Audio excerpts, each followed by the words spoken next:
Hello people, what is crack-a-lack and inspirational A here? So this is going to be my review of AEW All Out. I know, it's not a bit late, but I thought I'd give people a chance to watch it, just in case you haven't been able to watch it. Not everyone obviously can watch these pay-per-views on the night, busy lives, whatever. Won't go over the pre-show.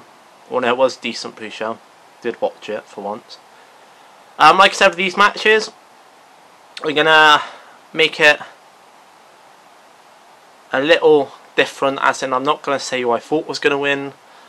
I might say who I wanted to win, but not who I thought was going to win. The only reason I'm not going to go into who I thought would win is because obviously AEW hasn't had a TV show. They haven't started building rivalries up yet. But they have, but not to the extent that WWE does. So that's why I'm not going to go into who I thought would win and why. I just say why, who I wanted to win, and yeah, that's it. And I might not even do that for every match. So, first match, So Cool Uncensored versus Jurassic Express. Very good match. Really enjoyed it. A nice, good opening show to the start. Also, you had the veterans in Christopher Daniels, Frankie Kazarian. I don't know if Scorpio Sky is, but you know. And they kind of carried the match, but it was good because Jungle Boy, Luchasaurus, and Marco Stunt. They got a bright future, I think. You can see that in the match. They had a lot of moves. They, put their effort in. So it was a really good match. Good of Soul Cold Uncensored to kind of give the young rookies the time to shine. And they did in this match, like I said. Just an overall really good match. Really enjoyed it. Pac versus Kenny Omega. Obviously, this not Dean Ambrose, sorry. Jon Moxley's replacements. This is probably why the match was bottom of the show. Because I think originally the rumour was it's going to be near the top, which you would expect, because Kenny Omega is a superstar, and so is Jon Moxley. So is Pat, but it's not a match that there's much built around. Saying that, it was a decent match. It was good. Not one of my favourites, but it was a good match. But it's probably because it was a short time, didn't really have time to build the match up.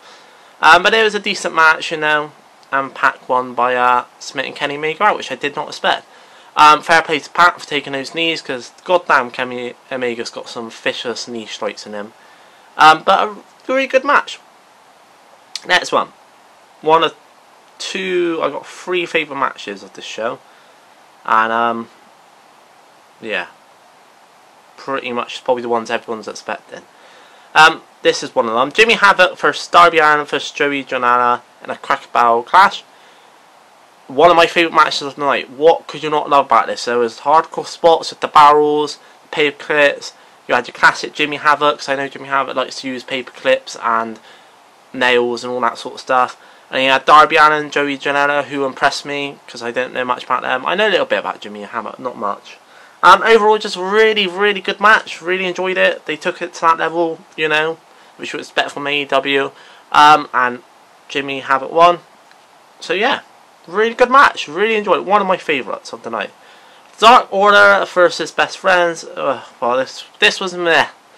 It was an okay match, it's a good match, but the crowd weren't into it. To be honest, I wasn't into it when I watched it. I know a little bit about the Best Friends. I don't know much about Dark Order. I haven't really seen any of their work. I've seen quite a bit of Best Friends work. It was an okay match, But to go after the Jimmy Havoc versus Darby Allin versus Joey Janela match, that's going to be a hard one to follow up. So it was an okay match. Rio defeated, I'm probably going to butcher the name now, Hireke Shirida. I can't say it properly. This was a decent match. Started off a bit slow, and then it got a bit better as time went on. Rio kind of proved, did the whole underdog story and come back at the end and won. And it was a really good match. Really enjoyed it. They showed that they had the time to shine, and they certainly did that. Nice little women's match, and it was a decent match. On to my second favourite match tonight. Cody Rhodes with MJF in his corner against Shawn Spears with Tully Blanchard in his corner. Really good match, really enjoyed it. Obviously you've had Tully Blanchard and Shawn Spears doing the whole cheating and the dirty tactics. You had MJF get involved and Tully Blanchard get involved in the match. You even had Arn Anderson come down and give one hell of a spinebuster to Shawn Spears. yeah, really good match. Really enjoyed it. Good storytelling in it. A lot of action, a lot of backwards and forwards. And yeah, that's all I can say. One of my favourite matches of the night. Next match, the Lucha Brothers versus the Young Bucks. Where do I start with this? It's just a spot fest after spot fest after spot fest. This was by far my favourite match of the night. And yeah, what else can I say? It was an insane match, insane spots, fair play to the four have done. One of the best ladder matches I've seen in ages. Enough said. Check it out if you haven't had a chance to. Chris Jericho versus Adam Page. This was an okay match, a decent match, not really an amazing match. It didn't feel like, you know, a real big title match for the AEW World Championship. I don't know if that's due to Adam Page not having a lot of fans. I don't know. It just seemed like the crowd wasn't really behind Adam Page. Chris Jericho, obviously, is a veteran, but he's not one of my favourites.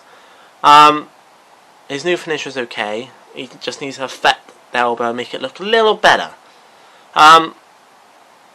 But yeah, I don't know. There's not much to say about this match. I was expecting a lot more for this match than we actually got. But it just didn't feel like they clicked much. Didn't feel like the crowd was behind Adam Page. Didn't feel like didn't feel like a world title match. Like, it was meant to be the main event, and it's for the fake for an AEW world title, the first ever AEW world title. It just didn't feel like a big time match. It just disappointed. But yeah, other than that, it was a really solid show. I'm definitely going to start watching AEW if I can weekly. I'm definitely going to keep up to pay-per-views. This has slowly become one of my favourite brands now. You can see they put the effort in. You can see they're passionate about wrestling. You can see they're willing to do crazy stuff. And they got a talented roster. Oh, and how can I forget? LAX joined as well. Not that I'm called that anymore, but so that's going to beef their tag team roster. They got one of the best tag team rosters going. So-called Uncensored, the Best Friends, LAX, Lucha Brothers, Young Bucks.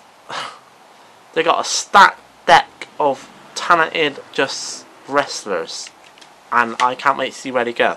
And yes, this has been my AEW review. If you haven't got a chance to check the pay-per-view out, check it out. You will not be disappointed. I am being Inspiration 8. I'm back tomorrow for NXT Cardiff review, which should be the same as this. I won't say who I thought was going to win because I don't keep up with NXT UK TV wise. I only watch the pay-per-views, so I won't be saying who I thought was going to win these matches. I'll just say who I thought, what I thought of the matches, a bit like this one. And then I'll be back Thursday for Just Cause gameplay. I've just literally grinding on it today, so the next mission is ready to go. So yeah, and then NBA weekend. Cannot wait. Bring it on. NBA. Let's go.